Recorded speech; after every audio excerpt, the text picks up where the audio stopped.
కాకినాడ నగర నియోజకవర్గంలో విద్యా అవకాశాలపై ప్రధాన పార్టీల అభ్యర్థులు తమ శ్రేణులకు భరోసా ఇస్తున్నారు. పోలింగ్ జరిగి వారం రోజులు పైబడినా నియోజకవర్గంలో ఎన్నికల వేడి ఇంకా కొనసాగుతుంది.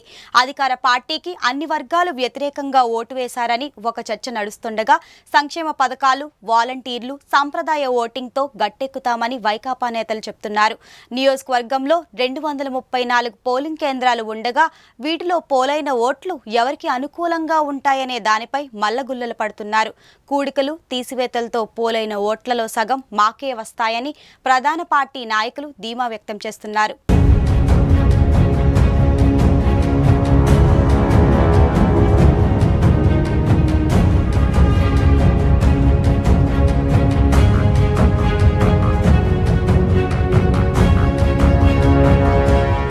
కాకినాడ నగర నియోజకవర్గంలో పోలింగ్ సరళిని పరిశీలిస్తే గతంలో ఎన్నడూ లేని విధంగా 73% వరకు పోలింగ్ జరిగింది. ఈవీఎంలలో 1,74,620 మంది ఓట్లు వేయగా 3,566 మంది పోస్టల్ బ్యాలెట్ను వినియోగించారు. మొత్తం 1,78,186 ఓట్లు పోలయ్యాయి.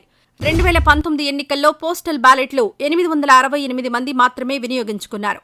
కాగా నియోజకవర్గంలో 15 మంది అభ్యర్థులు పోటీలో ఉన్నారు. తెలుగుదేశం, జనసేన, భారతీయ జనతా పార్టీ కూటమి, వైకాపాతో పాటు కాంగ్రెస్, ఇతర పార్టీలు, స్వతంత్ర అభ్యర్థులు 13 మంది పోటీలో ఉన్నారు. ప్రధాన అభ్యర్థులు మినహా మిగతా వారి ప్రభావం నామమాత్రమేనని రాజకీయ విశ్లేషకులు భావిస్తున్నారు. ఈ నేపథ్యంలో కూటమి, వైకాపా అభ్యర్థులలో ఎవరికి 87,000 నుంచి 89,000 ఓట్లు వస్తాయో వారు విజేతగా నిలుస్తారని అంచనా వేస్తున్నారు. కాకినాడ నగర నియోజకవర్గంలో 2019 ఎన్నికలను పరిశీలిస్తే వైకాపా, తెలుగుదేశం పార్టీ అభ్యర్థుల మధ్య ప్రధాన పోటీ జరిగింది.